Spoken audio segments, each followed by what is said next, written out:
after 7 here on 3FM. Good to start your morning with us all day, every day. And imagine touring the landmark sites of Joburg and Cape Town. Imagine tasting wines from wine cellars of the most expensive and exclusive Cape Town wineries. Imagine the city tours, the shopping expeditions, the delicious food, the networking opportunities, and so much more. Imagine the non-stop fun and memorables that you can bring along with you, all the memories, etc. Well, imagine no more. Well, Getaway is on your way right now, and is the ultimate getaway to South Africa is here. Let's discover South Africa with 3FM 92.7, a South African airline, from the 21st of October to the 28th of October 2023. Guess what? You're traveling with me to South Africa. There's a 3FM getaway. Discover South Africa in all its glory. For 7 magical days, we'll explore 2 incredible parts of South Africa. That's Joburg and Cape Town, with all an exclusive trip that you can think about. The tour package includes visa facilitation, South African Airlines return flights to Accra, round trips, flight round Cape Town and Joburg, hotel accommodation, breakfast and lunch, exclusive tour of winelands and loads of wine tasting, Stellenbosch, Franschhoek and Paarl in Western Cape Province, city tours of Cape Town and Joburg, exclusive access to the Grand Wine X event at the Sandton Convention Center, guided shopping tours and tourist sites, and non-stop excitement. That's the best part, non-stop excitement. Be part of the exclusive getaway from the 21st to the 28th of October 2023. Single occupancy is $2,699. Double occupancy is $2,399. Special rates also for couples if you want to go with your lovey-dovey to do something of cook for you. So call 053-11-00927. That's 053-11-00927. 053-11-00927. 053-11-00927 right now to be part of the trip of a lifetime. 3FM Getaway, discover South Africa. 3FM Getaway is powered by 3FM 92.7 in partnership with South Africa Airlines and also supported by TV3. And we're giving away cash this morning. So if you are ready to win lots of cash, listen up. This one is for you. Now you have a chance to be the proud winner of cash simply by being an avid listener of 3FM 92.7. And here's how you can win cash every single day. Step 1, keep a dial on 3FM 92.7 all day long. Step 2, pick up your MTN line. Step 3, dial *439#. *439#. Step 4, pick 3FM, which is numbered 1, and you could be getting some Nukufio in your back pocket this morning. Here is the catch. You can win some cash on the morning show with myself, Johnny and William. Win again on the mid-morning show, that's the Urban Blend, and again with the dynamic duo Giovanni and AJ Sapon on the 3FM Drive. That's 3 separate times in the day. Again, simply dial the short code *439#. Pick number 1 for 3FM, and you could be getting some Nukufio this morning. This mouth-watering juicy deal is brought to you by Media General in partnership with Radio Entertainment Limited. It is regulated by the National Lottery Authority on the Caritas Lottery platform. Remember, of course, terms and conditions do apply. We're going to Kigali. We're going to Kigali and we're going to Dubai. You've been working hard all year long, Johnny. This is my treat to you. And Adance Travel says it's going to be an exquisite combo experience. Kigali Kakra, Dubai Kakra, all of the comfort, all of the luxury at the various hotels, the buffet breakfast, you name it. And then you crown it all off with the Adance at 10 party with a live performance from Samini at the Dubai Desert. I know all of this sounds too good to miss. You get to experience all of this at a cool rate of $1,650. Now, this covers your flight, your hotel, visa, transport, and so much more. Departures have already taken place on the 11th and the 13th of August. You have just a little bit of time to hop on that August 25th flight.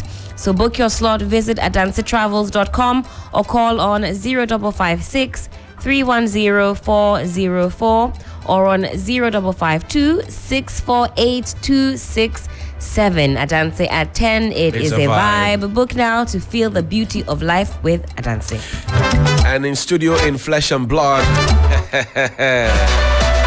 Oh my God. The man himself, BBC Komla Dumor Award winner 2023. This is the first time a Ghanaian has won that prestigious award. And guess what? It's a typical example of when we say we have the men, we have the capacity. Doesn't matter what the situation. Go say or go tell. I'm a winner. Make this bold confession. 3FM Sunrise.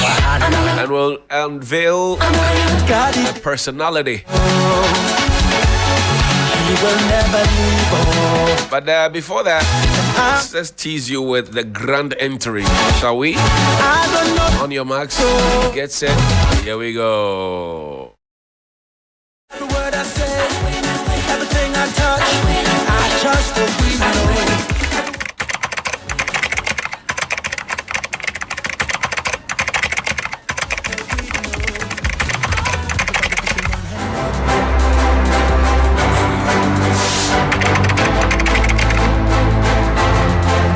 Are you diplomatic?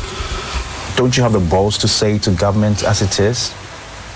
I cannot speak for other bilaterals or what the IMF was said. I can speak for the World Bank. I've always talked about the need to tackle the problems in the energy sector. I've sat in this chair for the last 3 years, and I've always said the same thing. So what is it that everybody is talking about that the president is not seeing? He says Ken Ofori-Atta is responsible for the sterling economic fundamentals that we chalked between 2017 and 2020. Go to the streets and ask anybody there about the sterling living standards. You go to the market, it's there. As an investment banker whose job is to borrow money, he did very well. Borrowed for us a competitive rates, at rates we should never have gotten. We give him credit for that. But where we are now, he is, up to his neck. He is no longer the credible person. Is Sub-Saharan Africa still an attractive investment destination? I think that it would be more attractive with the power crisis solved. The power contributes to the high cost of power, and the lack of power contributes to the highest cost of doing business in Africa. We've had to seek for an IMF bailout. What's your own assessment of what has brought us here today? Yeah, the big issue has been on the fiscal side, right? Because on the one hand, even before the current crisis happened, we observed certain challenges on the budget side that really has been the area more hit by everything. I've also heard people say that you can never succeed or build a multi-billion-dollar business without the support of a politician or government. Is that not true? No, that's not true. But you were quite confident because in an interview that you granted, and I quote, you said the past 2 years were not good. We hit rock bottom first quarter 2015, but as we speak, the worst is over and we are in a positive mood again. What happened after? Fantastic question. We had a structure or reconstruction document discussed and approved by Bank of Ghana, and we felt that was going to stop the leakage.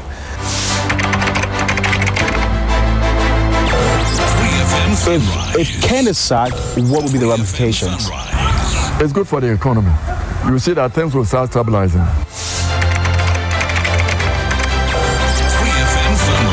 There's a lot happening globally with inflation, growth slowing down, and this has impacted a lot of emerging markets like Ghana.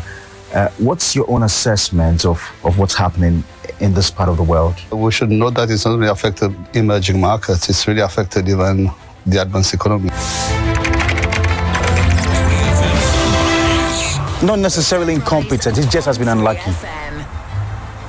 No, I'm not saying that. I've said that Ken lack the skills, the diversity of skills to be leading the economy now.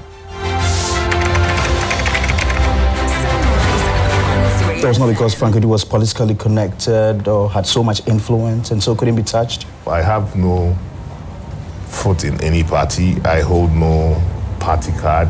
I don't play a political game.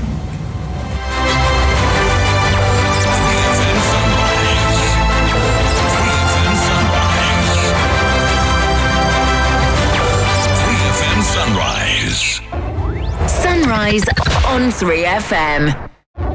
Sunrise on 3FM. 3FM Sunrise. And I told you about the man. Now you've gotten a glimpse of what it is. Yeah. Pa Kwesi Asari is in the business. Congratulations. Thank you very much, Johnny. And the quiz. And the Johnnies. And the Johnnies. Charlie, proud of you. Proud of you. Congratulations to you. Thank you, Johnny. Thank you. Thank you to the team as well. Helen and my boss himself. PK. Yes. This is a good feather in your cap. Was it an easy road? Not really. Not really. But let me just say a big thank you to everyone who's been sending me messages of goodwill and congratulations. I haven't had the time to respond to text messages. I'm not going to pick any calls today. I'm not going to reply to any messages today. Maybe sometime later in the week. But let me say a big thank you to everybody who's wished me well. I'm extremely delighted to have won this prestigious award. This morning when I was speaking on the BBC Newsday, I said that it feels surreal, but on the other hand, it feels thrilling, but humbling as well, to be named by the BBC as a winner of this prestigious award. The BBC is essentially telling me that I am a star of African journalism, and that's really, really humbling. This is an award that was instituted about 8 years ago on the African continent. You have lots of journalists from across Africa enter every year, and you know that in 2015 I entered for this award, and I was named runner-up with Nancy winning the coveted award. She now works with the BBC, and the big question on the minds of most people over the years has been, when is a Ghanaian going to win this award? That's right. And after 7 years, I've been in and out of the country. And so this year, I said I was going to do it again. Somebody needed to win it for Ghana. And here we are. With the winner. Yes. How did you do it? That's the question. Because a lot of young journalists have been asking me that question. Can you ask him how he did it? I think that, first of all, you've got to believe in yourself. You've got to believe that you are capable and able to compete on the world stage. You've got what it takes to rub shoulders with the best from across the continent. You've got to think beyond Ghana, living locally but thinking global. Okay? And that's what it's been for me. I've never seen myself, just within the precincts of this country. I've seen myself operating beyond Ghana. And for you to be able to maintain that level, you need to broaden your horizon. You need to read a lot. You need to be updated on current happenings across the continent. And I think the difference between this year and possibly in 2015 was that, of course, in 2015 I was just 3 months into television. I have now done television for over 7 years. I've built my confidence. I've studied a lot more. I have a lot more grasp of the issues that matter. And I think I just went for the jugular. Now, this will put a lot of weight on you, particularly for a lot of the young people who look up to you and colleagues who also look up to you. Do you feel the weight? Johnny, I do. I do feel the weight. I was telling myself on Saturday that I was going to sleep very early on Sunday because I knew today was going to be a very, very stressful day. But I couldn't sleep. Because I was thinking about what's going to happen today and all that weight and pressure and, how to cope up with it. But I can assure you, I'm going to take each day at a time. and just see how it works. Because one of the reasons for the institution of this award is to, beyond celebrating Komla, is also to, train the next batch of African journalists who will be able to tell the African story in the nuanced, authentic, and balanced way like Komla did, and also to serve as an inspiration to younger ones who are coming. And I think I'm going to spend a lot of time doing that, because indeed I know a lot of people will be looking up to me. And I do encourage a lot more Ghanaian journalists to go for it. I mean, we've seen 2 Nigerians win back to back. We've seen Kenyans win, 2 Kenyans win. Right. We've seen 2 Ugandans win. Last year was a Zambian. Listen, a Ghanaian can also win it next year. Back to back, you mean? Back to back. Now, the group CEO, Beatrice Ajiman, says that, look, this is a demonstration of the quality of journalism we practice here at Media General. She couldn't have said it any better. Now, let's look at the worldview of the average journalist in this country who comes from the humble beginnings that you and I have come from. Kaneshi Anglican. Remember, we used to fetch water to go and water there. I was in the green shift. I was in the green shift. And I was in Dav as well. You were in Pigeon. I was in Dav as well. Oh, okay. Yes, I was in that. So we had Dav and Pigeon. Which one is Dav? So you know that one half shift. A shift. So those who come for the morning. Got it. Yeah. So go for morning 2 weeks, and then we swap another 2 weeks afternoon. But then, I mean, the humble beginnings that you had come from. And incidentally, a young girl came to me. She had just finished writing a PC, walked up to me and said she wants to be a journalist. What program should she go and read at secondary school? I proposed general arts. Say read a lot, write a lot, ask questions and all of that.